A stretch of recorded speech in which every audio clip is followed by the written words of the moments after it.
अस्सलाम वालेकुम, मेरा नाम नदीम खिलजी है। दोस्तों, आज हम बात करेंगे एक बहुत ही अहम पॉइंट है, बहुत ही सियासी और इल्मी पॉइंट है। वो पॉइंट ये है कि लोग कहते हैं कि जो जमीयत उलमा इस्लाम के जितने भी जो धरने होते हैं या एहतजाज होते हैं या लॉन्ग मार्च होते हैं वो बड़े पुरअमन होते हैं। तो इसका सवाल तो बहुत ही अहम सवाल है। तो हम इसी को डिस्कस करेंगे, आखिर उनके जो है ना जितने जो धरने हैं, ये जो एहतजाज हैं, इतने पुरअमन क्यों होते हैं। और जो बाकी जो पीटीआई है या जो दूसरी जो जमातें हैं, टीएलपी है, जो भी है, या पीटीआई कह लें या टीएलपी कह लें, इनके जो है ना इनके जो धरने जो होते हैं लॉन्ग मार्च इतने पुरतशद्दद क्यों होते हैं, इतने हंगामे क्यों होते हैं। तो बहुत ही अहम हमारा आज का टॉपिक है। दोस्तों, आप गौर से सुनिएगा।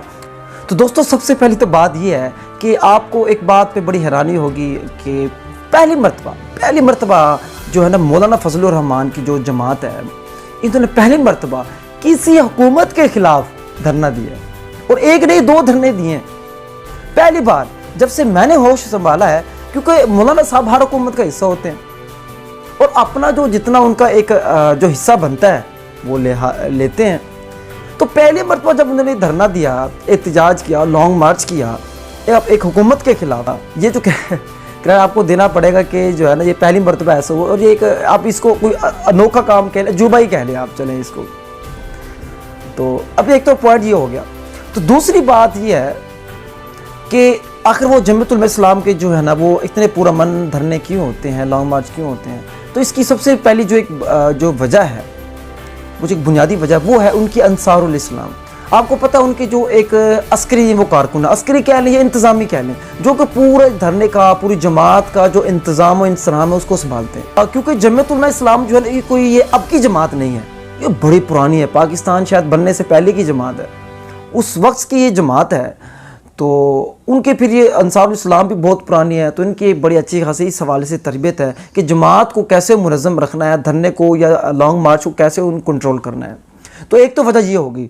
और दूसरी वजह ये है मौलाना साहब ने, तो उन्होंने दो धरने दिए हैं, दो लॉन्ग मार्च किए हैं। जब पहला लॉन्ग मार्च हुआ उस वक्त जो है ना मौलाना साहब के पास कोई ख़ास बयाने नहीं था, कोई ठोस कोई मजबूत जो है ना बुनियाद नहीं थी कि जिसकी बुनियाद पे जो है ना वो एक इमरान खान की हुकूमत को गिराने आते।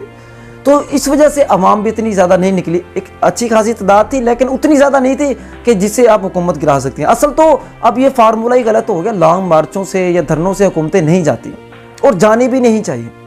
ये जो पॉइंट है उसको मखसूस कोई ख़ास बयान नहीं था, सिवाय चंद अल्ज़ाम के, बोतानों के, जैसे इमरान खान जो है ना यहूदी एजेंट है, ये है, वो है, फलां है, और कादियानियों का वो है, सपोर्टर है। तो इस किस्म के बयानात थे जिनमें कोई ख़ास दम नहीं था। तो दूसरी वजह ये थी कि उसको कोई मजबूत कोई नज़रिया नहीं था। अगर मजबूत बुनियाद होती और लोग लाखों की तादाद में लोग बाहर निकलते तो हुकूमत को जो है ना कुछ एक्शन लेना पड़ता, उसको रोकते। तो इस वजह से जो है ना दूसरी वजह यही थी कि कोई ठोस मजबूत बुनियाद नहीं थी। और अब आते हैं जो तीसरा अहम पॉइंट है, सबसे जो बुनियादी वजह है। सबसे बुनियादी वजह ये थी कि पीटीआई हुकूमत ने कोई रुकावट नहीं डाली, कोई मुज़ाहमत नहीं की, उनको आने दिया कि आप आ जाएं, आराम से आ जाएं, जितने लाखों लोग, जितने लोग लेकर आप आना चाहते हैं आ जाएं, हम आपको नहीं रोकेंगे। क्यों? हुकूमत को भी खतरा नहीं था, क्योंकि इन लॉन्ग मार्चों से तो जाने वाली नहीं थी हुकूमत। क्योंकि खुद पीटीआई ने 126 दिन का धरना दिया था और बड़ा ज़बरदस्त किस्म का धरना दिया था। उस वक्त कहते हैं कि फ़ौज की भी सपोर्ट थी और फलां की भी सपोर्ट थी, फलां की भी सपोर्ट थी, लेकिन तब भी कुछ नहीं हुआ। तो अब क्या होना था? तो इसी वजह से जो है ना कोई रुकावट नहीं डाली गई, जिसकी वजह से कोई बदनज़मी, कोई इंतशार, कोई फसाद, कोई हंगामा कुछ भी नहीं हुआ। अच्छा, अब आगे दूसरी तरफ आ जाएं।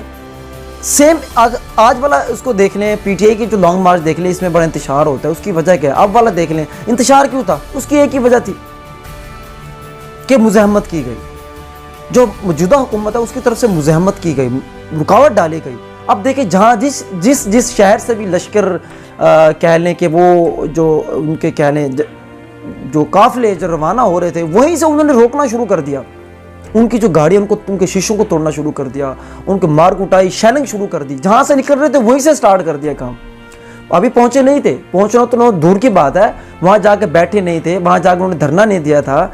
तो सिर्फ वो अभी घरों से निकल रहे थे, आप अपने शहरों से निकल रहे थे, तो उनके रास्तों में रुकावटें डाली गई। तो ये सबसे बड़ी बुनियादी वजह जिसकी वजह से इंतशार होता है। और फिर एक इनका मजबूत बयानिया था जिसकी वजह से लोगों ने निकलना था, लाखों की तादाद में लोगों ने निकलना था और निकले, तो जिसकी वजह से जो है ना ये मामला हुआ। تو یہ تو ایک بڑا بنیادی فرق ہے جو میں نے آپ کو بتا دیا ہے۔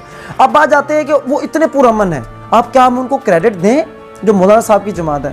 تو دیکھیں میرا تو ایک سمپل سا سوال ہے، اگر کوئی جو ان کی جو جماعت انصار الاسلام والے ہیں، اگر کوئی ان کے اوپر ان کو روکتا، ان پہ تشدد کرتا، ان پہ کسی قسم کو ظلم کرنے کی کوشش کرتے، کوئی شیلنگ کرتے، کوئی پتھراؤ کرتے، کوئی لاٹھی چارج کرتے، اور پھر میں دیکھتا کہ ملک میں قیامت آتی ہے کہ نہیں آتی، تو یقیناً وہ جو انصار الاسلام ہے وہ ایسے تو نہیں دیکھتے رہتے کہ ان کی بھی آخر ایک ٹریننگ ہے، اور میرے خیال میں ان کی ایک اچھی خاصی ایک ٹریننگ ہے، جیسے ایک فوجی کی کہہ لے، ایک پولیس والے کی کہہ لے، اس قسم کی ان کی ٹریننگ ہے۔